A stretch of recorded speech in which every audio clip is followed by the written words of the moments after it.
asifundele ke uEzra 21:23 lapha ku chapter 8.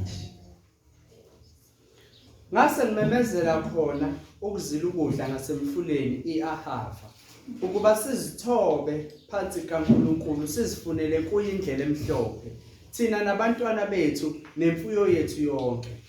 Ngokuba nganginamahloni ukucela enkosini impi nabamahashe ukuba basisize ezitheni zasendleleni. Ngokuba sasikhulumile enkosini sathi isandla sikaNkulunkulu wethu siphezulu kwabo bonke abamfunayo ukuba kube kuhle, kepha amandla akhe nentukuthelo yakhe kuphezulu kwabo bonke abamshiyayo.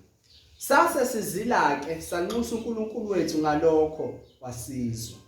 Amen. Baba siyabonga ehameni laJesu Nazareth.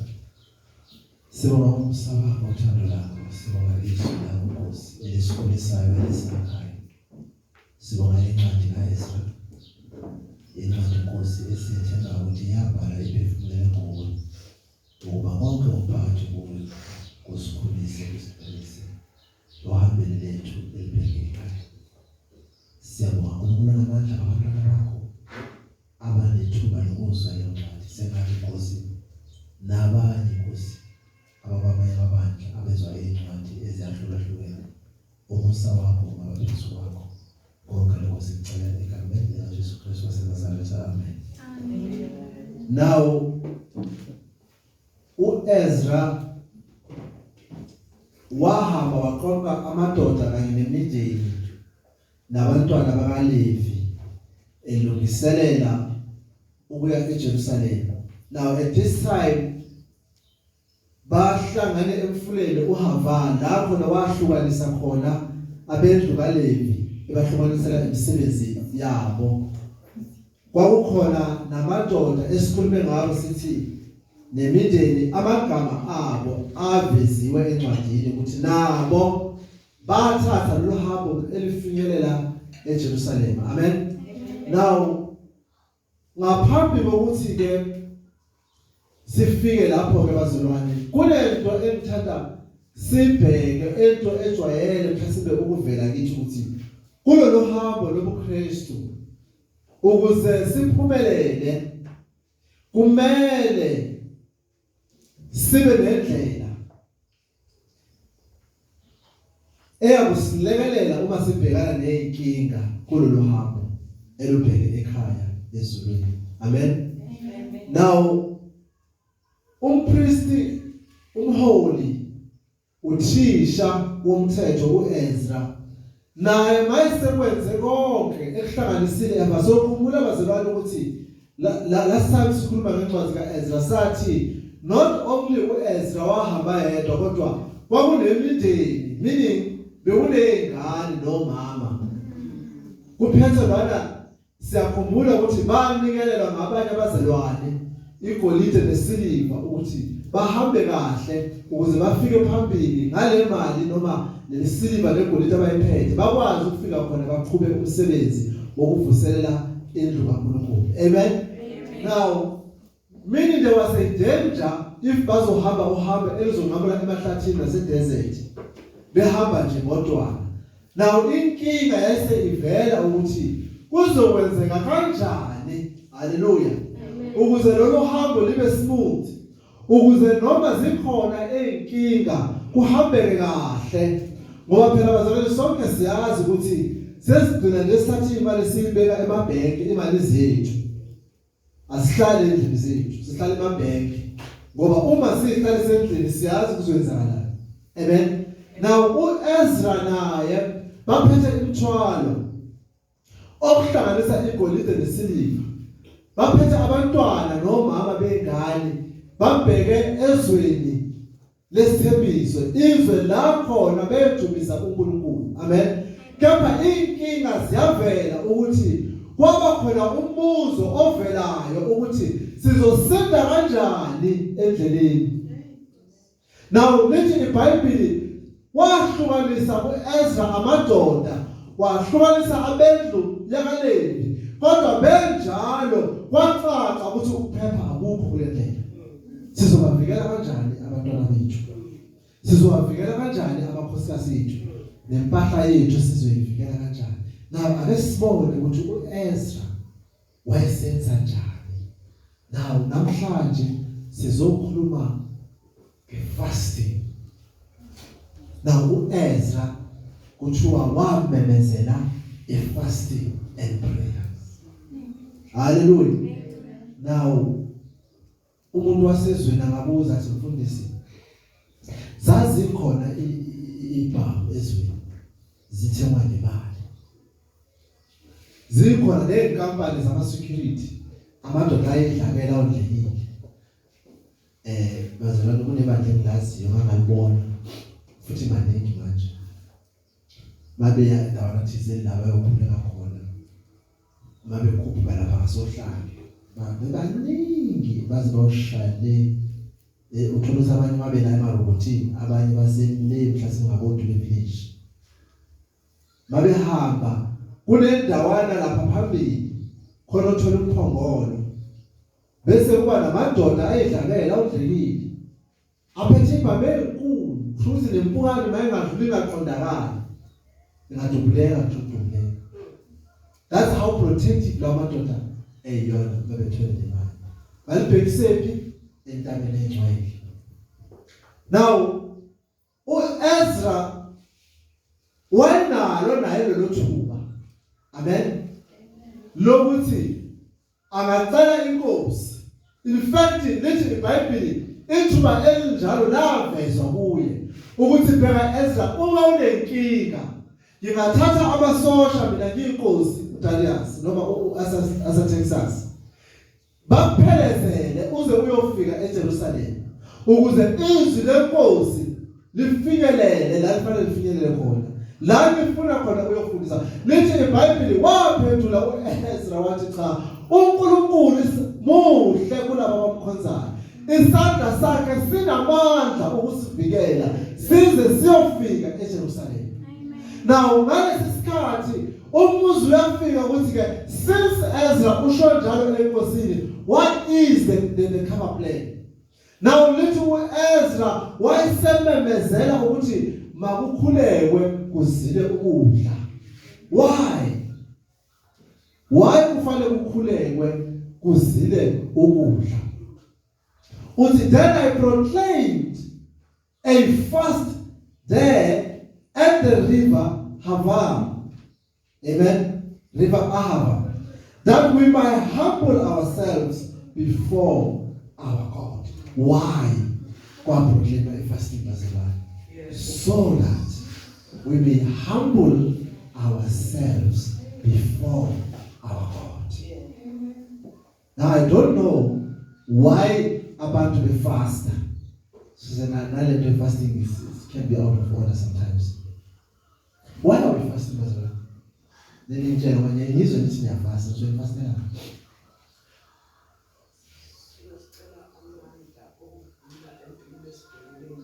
Nicela amandla anawe. And then we humble ourselves. Uthi lokho uthi sisukisi sizizwa singanama engathi amandla sinawo alengene. Now lithi uEzra naye wathi mayebheka isimo wabona ukuthi no. Noma ngabe amasosha ngaba khona. But we need something else. We need a prayer and fasting. Ukuze siziveze kuNkulunkulu sithobekile phambi kwakhe. That is the reason why we pray and fast. Ukuze sithobeke phambi kwaNkulunkulu. In fact, ngithi mina, if fasting is a self-discipline. Uma ufuna ukuzidisciplina kwi-prayer bazalwane, you fast. Uma ufuna umkhuleko wakho ufocus kahle, you fast. Because you see now fasting bazalwane, ma ungathandaza uthi namhlanje ube-prayer, yenze nje isibonelo. Uyakhohlwa, angithi phela nansi generation i-repeat ekuseni. Nansi uzali ya-repeatwa nayo. Siningi lezi zinto lezo endaba ukhohlwa ukuthi waje ukuyipray. But ma ufastile yini ekukhumbuzayo ukuthi ufastile fanele njalo mhlawumthandaze wonke indala ehlala discipline yabona bawufuna umuntu wabona ukuthi mayelaphi uthunqeka kanjani uthubeka kanjani wabahlala nehobo emgwaqweni idabukisa akekho umuntu odabukisa njengomuntu oswele na umuntu olambile esiswini bazalwane angakubiza ngisho ngobaba umncane yena. That is why Ezra ethi we humbled ourselves before uNkulunkulu, meaning ukufasta sizile ukudla kwakuwukuthi sikwazi ukuveza intobeko phambili kaNkulunkulu wethu ukuthi here we are uNkulunkulu namandla, we do not eat neither drink, but for your sake we pray that you may give us protection. Amen. Thina nabantwana bethu, thina nempahla yethu. Amen. Now kuthiwa then uEzra wamemezela fasting ukuze bakwazi ukuphepha. Many people they struggle bazalwane when it comes to the cause. Amen. I remember a friend of mine as a college. He fasted almost 16 days. 16 days. In the 17th day, why target 25? And I'll tell you what amazing is the one. Why we are not to song a college. And he fasted. He wanted to fast for 25 days. And he wanted to fast 16. Abanye bathi hawu bethu wenza but mina ngenhliziyo ngathi no, this man is a hero. He nearly died humbling himself before God. It's not important ukuthi wafika lapho yini, but he nearly lost his life for God. Now when we fast have that idea. When we fast we not assimilate to uNkulunkulu. Asimsonti isandla, asimpompa ukuthi akayenze intando yethu. That is why it's useless ukubona abantu befastele imondo, befastele imali. It's useless bazalwane. We fast because we humble ourselves. When you humble yourself, that means yonke into ayinakwenza nawe, but ukuthi uNkulunkulu thatha udumo. Amen. Now when you fast, it is not about you and your demand to uNkulunkulu, but it's about God who say, let your will be done. Amen. That is fasting. Fasting is a humble. When you fast, uza namaclaims uNkulunkulu, ngifuna into ethize, so I fast ngoba ngiyayifuna. That means you are demanding. Are you telling God ukuthi after lesonto leli njengoba ngingadli nje uNkulunkulu ngishiya current rice bami uzobuyadlala bangabe ngayitholi lemoto ngolesihlanu? You understand? That is the attitude of a faster. And we must understand that is not the idea of fasting. Now, the only time the Bible says of prayer and fasting is only when there was a mission of God that had to be accomplished. Now, we remember Esther was declared a fasting for 5 days. And not for herself, but what it goes, if your people should die here, I'd rather not eat for 5 days, so that you, God, you may save your nations for the sake of the covenant. Amen. Not for my sake, amen. I'm for me, not for my needs, but for the sake of this woman. My sins were some of CCP. The fasting ayona yami Esther. Mina uNkulunkulu ngithathile wangeza queen of the palace. But let my people live. Let your people live, oh God. Let iBhayibheli bafasta isonto lonke ukuze uEsther akwazi ukuyohlangana neNkosi. Hallelujah. Uthi uNehemiah, when I heard umangizwa indonga zaseJerusalem ziwile and bonke abantwana bakho bahlele njengani uthi nawo wangobuso, I prayed and I fasted to the Lord. Amen. Uthi ngathandaza ukuze uNkulunkulu abe nomusa kimi ukuze inkosi ingivumele ngihambe ngiyolungisa isimo endlini kaNkulunkulu eJerusalem. Now Nehemiah was not fasting. Nehemiah was having a high position. He was a white bearer of the king. Why serves the palace? Why thola noma? That is why lethi iBhayibheli uzobona ukuthi wayephatheke kahle. Lethi iBhayibheli uma efika elethele inkosi isiphuzo, ithi inkosi kena nceku yami, why uphatheke kabi? Meaning, what must I do for you? Ukuze una, that means uNehemiah wayengathola noma yini ayifunayo, but izwa isicelo sakhe uthi how can uNkulunkulu lamandla ngithokoze uma indonga zaseJerusalem indonga zoNkulunkulu wababa bethu siphansi. The fasting is about God. Amen. Hallelujah. When we fast, we humble ourselves before God. Meaning we say, uNkulunkulu thina asilutho. Nemizimba yethu ayikho that precious, but your name should be glorified. Hallelujah. Then kuthiwa uEzra wamemezela ifasting. Amen. Amen. Humble ourselves before our God.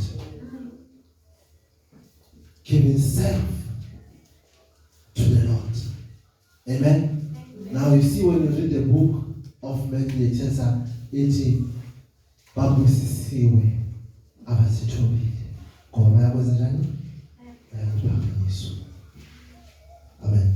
Uthi uJesu ngelilanga bayishumayela eshumayeza abafundi bakhe uthi lalelani malifika endaweni anohlala emuva uthi nizithobe for umnikazi womcimbi hlezi ethi wena ongaphambili ongemuva oza ngaphambili. Hallelujah.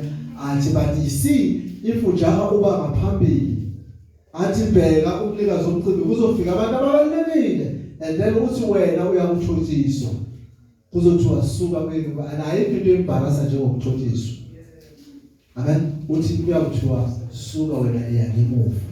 Abesethi qinisile ngithi in those days the first shall be last and the last shall be first.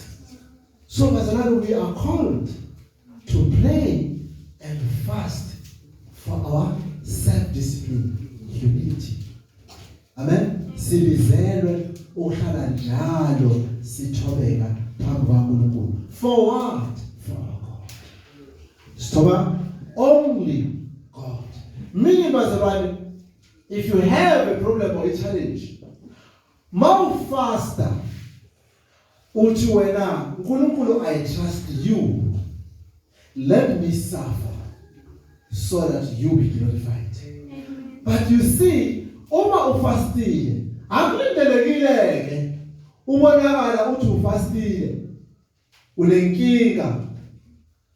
Ubeka zonke inkinga kuNkulunkulu, but futhi siyabona uyanyonyoba abantu abazalwa bayafasta 5 days. Mayiqeda bayengwakhohlela kancane umuzwe sethi, "Hey, masibalwa ngiyamthanda ngisaphalenye lapha abakela kodwa lo muntu uklima ifasting." So when you proclaim the fasting, bazalwane, you trust in the Lord. Amen. Him alone. Alone. Usanda uthi usisi lapha uDeuteronomy 5 uthi uNkulunkulu wathi ninga khulekeli uNkulunkulu ningabhubhi phambi kwakhe. But all I like also about that passage, ithi uMose bayiqala uthi uMose uthi, listen, O Israel, there is only one God, or uthi God is one. Meaning when we fast, we can only fast for one God, Him and Him alone. Hallelujah. Masizila ukudla sizilela uNkulunkulu. And let me warn you, awuzileli wena, because you see some people, they are yourself God.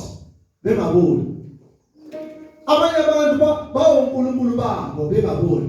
Because even when they pray, it's all about them, not God. Even when they worship, it's all about them, not God. That is why I was running so serious and slowly. I saw need I can be taken serious because I know what I'm going to say. You see, this place here, la crucial le ndawo. Because la sisuke sidumisa bani uNkulunkulu. So be careful. Ungethi uza la kanti uzela wena ukuzophatha imali ngisho ukuthi sizokubona. Because when we do anything, we do it unto the Lord. That is why I always say Kusanele and the rest of Umshima's community, I may not little bit like inkonzo lehlobo lamatende nokhonza. Although give product yakho. Because I grow to understand ukuthi we amatende they tend to lose it mabe worship. They tend to focus on dancing and jumping around. And then you could see but they no longer paying attention. And I said to one guy when recently, one thing I always observed, we are full of excuses. If abazalwane bengathi kumina kade ngensibeke itende labazalwane bavuka ekseni bathi bebebanga umsini abazalwane anobavumela bebanga umsini. You know why? God bebanga umsini bengadumisi. But I can assure you, God be judge between you and me ukuthi ngakusho lokho. Uma nicula ngendlela ehlelekile enobuNkulunkulu niyoza umakhala lokho ukuthi angibanga umsindi yokuza ngisho ngakhona uzothi hey siyabonga baba ngendumisa mina la ngihlaba ngendlela ukuzizwa lezo zinto. Thothi umuntu ongakhona athi hayi badumisa nabazalwane bahlabelela. Amen. And recently I have noticed ukuthi izayona abeze iminconywa ngakwazi. Wawa ngcabeni la khona lezi zayo lezi zingashaya isikubu lezi zishaya le akaze unake order eba lapha bethula wabona mangabe abazalwane benzindiswa lawo bekamazayo lawo let's come to just worship ayazibanayo asisondele ngisondele angeke uzwe abazayoni umhlabelele ekhipha iculo omunye phaphalazi shona never angeke futhi upractice njengabazayoni. Those guys they practice and practice until they get it right because they do it unto the Lord. I'm not sure about that, but I just like that one because uma senza into asiyenzele uNkulunkulu asingabi na excuse. If we say we are not doing right sikulalele ezolo bengidlala ibhola eminyango lapha kasisibonke eminyango khahlela ibhola nofana bepractice ngaphakathi. You know what man to la lebona focus kanjani. But I couldn't help ukuzwa ukuthi hayi khona okuhle okwenzakala lapha. You understand? They are not there, but you could see ukuthi somewhere we can go if we can keep practicing. Amen. One day we are going to declare fasting in this church. Now that says khulumile ngayo. And we are going to pray. Among these things also besinkulekela kwezinye zazo. Even our worship must be prayed for.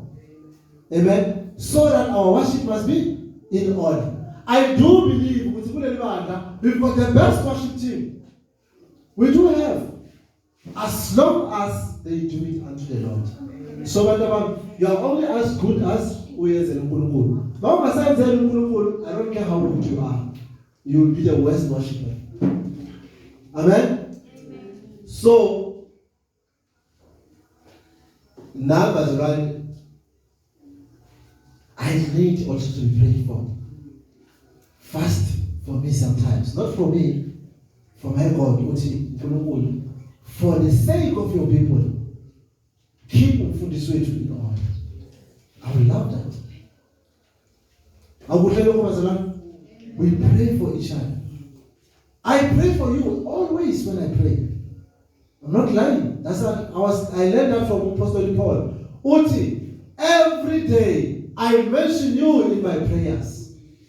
Remember uthando lenu nokubekezela kwenu. Amen. So numbers when I pray it's very very difficult to interpret the prayer. Ngingamentionanga abazalwane. Elendelana abazalwane emaxhubeni. Even my old church of Hlanga, I mentioned him. Even in Montreal, I mentioned him. I mentioned even about us. For we are called to humble ourselves in prayer before the Lord. Amen. So Ezra, sing a safe journey. Enye into ezoyithandazela uthini ukuze babe nohambo oluphephile. Amen. Now they fasted. Until we humble ourselves before our God to seek from Him a safe journey for ourselves, our children, and all our goods. Amen. I was ashamed to ask the king for a band of soldiers and housemen to protect us against the enemy of our way, since we had told the king, the hand of our God is for good, and on all who seek Him. Amen. And for all who seek Him, the power of His wrath is against all who forsake Him. Now listen to this. Uthi, nginamahloni ukuthi ngiphindele emuva enkosini. Ngiyothi inkosi sinikeza amasosha ngoba ngangithe kuyena isandla sikaNkulunkulu sihle phezu kwalabo abamkhonzayo. Uthi manje bengaselula kumina, uthi ngangakwazi ukujika nawo. Awukwazi mzelwane ukujikela ubufakazi bakho. Awukwazi. Uma uthe uJesu uyinkosi, mana lapha. Singakuboni ngamayimayi. Usunyonyoba ngoba wena wathi kuthina uJesu uyinkosi. Meaning if uJesu eyinkosi yakho, iyodwa kuphela umuntu ofanele uzithobe kuyena in fasting and prayer is Jesus. Hello? Amen. Yena yedwa. I don't care what is your problem. Because abanye abantu bacabanga ukuthi, so to say this, i-problem yakhe i-unique ukudlula yabanye. Akukumpela problem. But azini ukuthi in fasting and prayer uNkulunkulu unamandla okususa zonke inkinga. Hallelujah bazalwane. uNkulunkulu njani unamandla okususa zonke inkinga. And Ezra proclaimed fasting and prayer. Amen. For ourselves, our children, and our Muslim. Ngokuba uEzra wayengakwazi ukujikela amazwi akhe. Now we all remember the story sika Abraham. La uNkulunkulu ethi khona bheka yakuphuma ezweni lakho ekuyizwe engakunika lona athi ngiyakubusisa. Yakuba ubaba wezizwe. Abesethi abakubusisayo ngiyakubusisa. Kodwa abaqalekisayo ngiyabaqalekisa. Now usho njalo uEzra uthi sasisho njalo ukuthi all who seek Him and those who power of His wrath is against. Labo abangamfuni uNkulunkulu ulaka lakhe liphezulu kwabo. Amen. Ulaka labo liphezulu kwabo. So why uEzra wamemezela fasting? So that they may humble themselves before the Lord. Now point number 2, which is our last point, we try to be short. uNkulunkulu wezwa.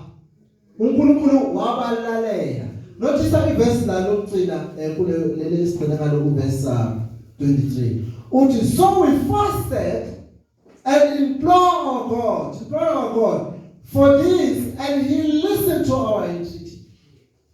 Sazila ukudla. Amen. Samnusa uNkulunkulu wethu ngalesi sizathu. uNkulunkulu wasizwa isicelo sethu.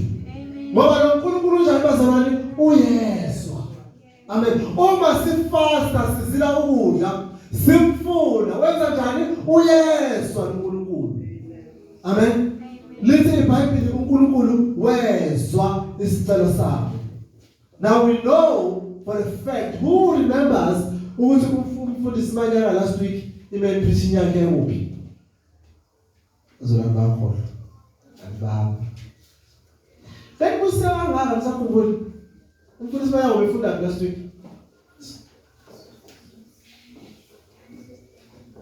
Bukan ngifuna lo mama lo mdala. Nana akhumbula nana wonke. Nani? Exodus 1. Exodus 33 verse 17. That's right. ukhumbula ungakanani ulala ukhumbula nosalele kade hleli keyboard player wazowayicisha walalela kahle akakhumbuli bungekho oyiphi yawezwa meshizi la khuluma ngakho ngicela ufundele ukuthi isifundo 33 Exodus verse 17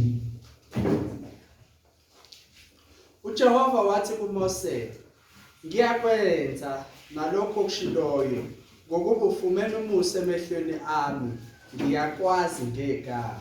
Amen. Now you see, umfundisi manyanga bangimkhumbula kahle. uNkulunkulu wanengena kulabazalwane abangakholwa. But uMose wafasta. Hallelujah bazalwane. Wakhulela labazalwane wabanxusela kuNkulunkulu. uNkulunkulu wezwa uzwakala esethi, "Bheka Mose ncebe yami, ngiyakwenza lokho okushoyo. Ngoba wena ufumane umusa phambi kwamehlo ami." Why Mose ufumane umusa? Ngokuba wena uzithobile kimi wakhulela abantwana bakaIsrayeli. uMose akazange athi wabulala uNkulunkulu kodwa mina ungishilo. Because it was never about him but God. When we fast, it's about God. Hallelujah. When we fast, it's about uNkulunkulu. Awufundele ukugcina uExodus chapter 2 verse 23 to 25.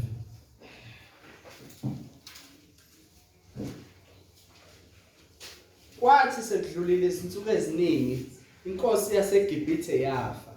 AbakwaIsrayeli babubula ngenxa yokugqila, bakhala. Ukukhala kwabo kwenyukela kuNkulunkulu ngobugqila babo. uNkulunkulu wezwa ukububula kwabo. uNkulunkulu wakhumbula isivumelwano sakhe noAbrahama, noIsaka, noJakobe. uNkulunkulu wabona abantwana bakwaIsrayeli wabanakekela. Hallelujah bazalwane. uNkulunkulu wezwa ukukhala kwabo. uNkulunkulu wakhumbula isivumelwano sakhe. Lithi iBhayibheli uNkulunkulu wangenelela. Amen bazalwane. Now you and I, we have a covenant noNkulunkulu. That was in the cross. We talked about it last week. Now, since therefore bazalwane, sinesivumelwano noNkulunkulu esafikelela ngegazi likaJesu Kristu, masithembe ukuthi ngaso sonke isikhathi uma sizithoba phambi kwakhe ngoKristu Jesu uyakusikhumbula. Hallelujah. We need to understand it. Bazalwane, fasting and prayer, it's very simple, it's not complicated. We do not fast because sifuna ukuba nemlilo. Because there were times yakhumbula in the early Pentecostals nama charisma bawusele tendency ukuthi abantu abafundisi ahambe ayentabeni, which was not wrong, but it was overused. Ukuthi abafundisi bethu ukuthi babephuma entabeni noma ubani ogula babebeka izandla kade befastile uzosinda. You see bazalwane, that was a far-fetched kind of fasting. It was a fasting that kind of demanding God, because uthi uJesu ngelinye ilanga bayikhuluma in the book of Luke, uthi lalelani, uthi kubo sonke isizwe sikaIsrayeli ngesikhathi sikaElijah, uthi akekho noyedwa umuntu wayenesifo soxhobo owasinda ngaphandle koNeymani indoda yaseSiriya. I see, they were fasting and praying, and they had one prophet who was very powerful, but uNkulunkulu decided ukuthi not kaIsrael akho noyedwa ozasinda ngezathu zakhe. And you see, ukuthi babefasta, it didn't mean bangashintsha umqondo kaNkulunkulu ngezinqumo zakhe, but nevertheless they fasted. But literally iBhayibheli only uNeymani owayengayena ngisho kaIsrayeli owasinda lesifo soxhobo esindiswa uElijah. Now the big question I always ask myself, ukuthi uNeymani yena wayithatha phi ithemba lokuthi yena wangaphandle uzosinda? You see, it was the will of God, so that uNkulunkulu azwaziwa ngisho nakwabezizwe. Amen. But it takes an understanding of fasting and prayer. It is not about those who fasted and prayed. Meaning, Israel was faster and than Israel, and uNkulunkulu was not impressed. They did not understand the bigger picture. Ukuthi uNkulunkulu, He is called us to be our brother's keeper, not ourselves keeper. We have seen that character being rejected. Eqaleni uKayini eqala ezigabangela yena rejecta umfowabo. Uthi uNkulunkulu bayefika ke uphi umfowenu benzeni uthi am I my brother's keeper? Right there uNkulunkulu was not impressed because all he was doing, even emhlatshelo yakhe, it was about himself. But lithi iBhayibheli uAbele yena wakhetha ukuphila for who? For God. Meaning God thatha elungile enone kunazo zonke, but mina I withdraw, I humble myself. The Bible says, and God listened and wawumukela umhlatshelo kaAbele. But uKayini wenza njani? Wawurejecta. Why? Was self-centered. We need to understand bazalwane ukuthi asingathandazi imthandazo self-centered.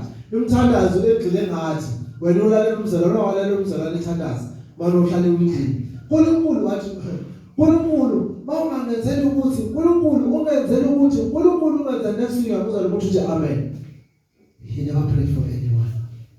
Athandazeli ibandla lakhe, athandazeli worship team yakhe, akathandazeli umfundisi wakhe, akathandazeli omakhelwane bakhe, lo mzalwane self-centered. And God do not want such people. Lethi uJesu notice imthandazo yabaFarisi. Amen. Ithi bebema empambaneni zemigwaqo so that bazobukwa babethandaza. Amen. Bantu abesithi kodwa nina abantwana bakaNkulunkulu uma nithandaza hambani nizivalele egumbini. Abesithi manithandaza nithi baba wethu osezulwini. For abesithi ngokuba ubaba wenu uyazi imfihlo okufihliwe. Hallelujah. Athi futhi ubona emfihlakaleni la nizifihla khona nithandaza. Hallelujah. Now abesithi futhi kwenye indawo athi ningafani namaFarisi. Amen. Uzayenza umzekelo athi kukhona indoda yomFarisi eyayithi mayithandaza ithi uNkulunkulu bheka ungibusise ngoba mina ngiyafasta. Ngifasta kabili ngesonto kodwa lo makhalwane yena akafasti. So therefore mina uNkulunkulu ngibusise. Wathi uJesu wale useless prayer. Because it is a prayer that is self-centered. When we fast and pray, it is to the Lord. Now, in fact, we need to be praying for that very same person that says I'm fast.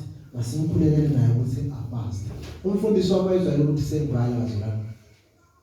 Umfundisi wamaIsrael ukusho eningi ukuthi kunabazalwane abathanda indaba. Bangathola usibanibani uyagula, bagijima kuqala. Bayenza abayi la kugulwa khona bayothandaza. Bagijimela kamakhelwane. Athi hey uzwile ukuthi usisikholeka ukuthi akasavuki phansi.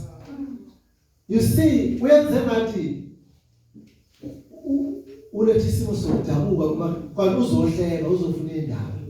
But you see umakhelwane okholwayo immediately ezwa uthinta umakhelwane. Ngicela siye kaSibanibani, uSibanibani kuthiwa akaphilile. Omunye uvala umnyango ethule akhulekele uSibanibani. Bantu umfundisi wamathi laba abane what we call a humble pride. Bayenza sengathi bathobekile kanti baphakeme. Abona abantu bezingathi bathi wawona umuntu ezela kuthobekile. Mawufuna ukwazi abantu abathobekile bazalwane ngifundisa nanokukhuluma nqaphela. Yamqaphela umzalwane ofika athi la hayi bazalwane ngokukhulu ukuthobeka. No bazalwane we don't need to say that. Ungathi ngokukhulu ukuthobeka. Ithini efanele sibone ukuthi uthobekile. Ungasiteli wena ukuthi uthobekile. That's what I call a humble pride. Umuntu ucizelela indaba yentobeko but ayikhomba kuyena. Thina singayibhasela laphansi sibona umile uphethe imali asiboni uthobekile. But uzalana uthi uNkulunkulu wazi ukuthi uthobekile. We don't need to know because nevertheless awufanele uthobekile kuthini. Even if you do it la kuthina in our presence, but only God is a judge. Amen. So when you fast and prayer, same applies. That is why Jesus said, you don't even need to go around unyiphile ebusweni. Yini nana kwenze njani? Ngiyathanda ukuzizabungana ngokulela ngamazi ukulalela. Athi, hayi, ngifastile. Athi uJesu no. Ugeza ubuso, uqhamuke la ususmile. Sifunde kwaba kahle, akaboni ukuthi sifunde ufastile.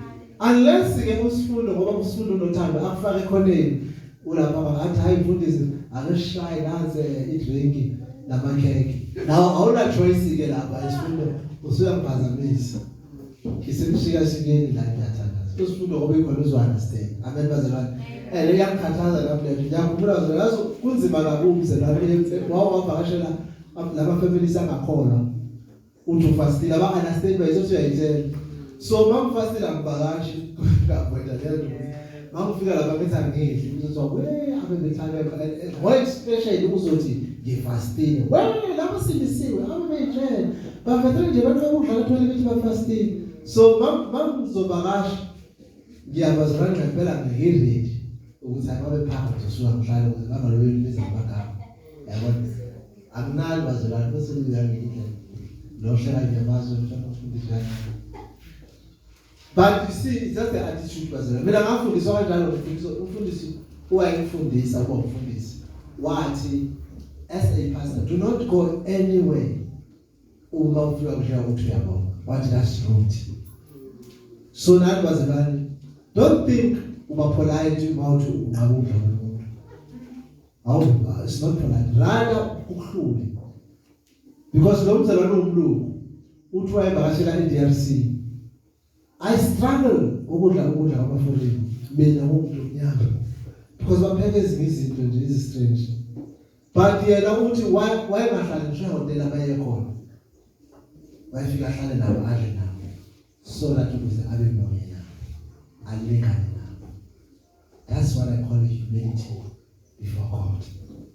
That's it. So we are called to humble ourselves in prayer. So let's stand up. Sizokhuleka next week bazalwane in fasting. Sibone ama results ukuthi uNkulunkulu masizwe wayenzakalayo. But for today, let us humble ourselves, fast and pray. Shokuthi ke bazalwane sesingayideclare nathi maduze fasting. Amen.